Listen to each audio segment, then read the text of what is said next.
السلام علیکم ورحمۃ اللہ وبرکاتہ۔ استقبال ہے آپ کا محمد افضل آفیشیل یوٹیوب چینل پر۔ ناظرین کرام، ایک اہم اعلان شائع ہوا ہے جو نکاح سے متعلق ہے۔ یہ شائع ہوا ہے مدرسہ عربیہ ریاض العلوم سے۔ اس میں لکھا ہے: محترم اساتذہ کرام، مرکز و شاخ، السلام علیکم ورحمۃ اللہ وبرکاتہ۔ عورت سے نکاح کی اجازت حاصل کرنے کا جو صحیح طریقہ فقہا نے بیان کیا ہے اسی پر عمل کرنے کی کوشش کرے۔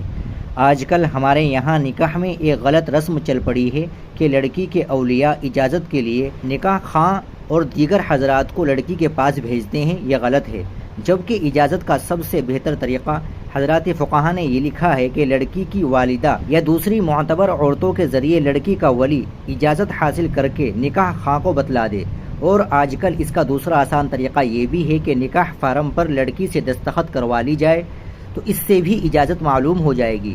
اس لیے اجنبی اور نامحرم اشخاص کے ذریعے دلہن سے اجازت لینے کی رسم کو موقوف کر دینا ضروری ہے، کیونکہ اس سے بہت سے مفاسد کا اندیشہ ہے۔ ناظرین کرام، یہ بہت اہم اعلان ہے اور تمام مسلمانوں تک اس اعلان کو پہنچانا ضروری ہے تاکہ تمام مسلمان اس پر عمل کر سکے اور بہت سے گناہوں سے بچ سکے۔ آپ اس ویڈیو کو زیادہ سے زیادہ شیئر کر دیں، لائک کر دیں، چینل کو بھی سبسکرائب کر لیں۔ ملتے ہیں انشاءاللہ اگلی ویڈیو کے ساتھ۔ السلام علیکم ورحمۃ اللہ وبرکاتہ۔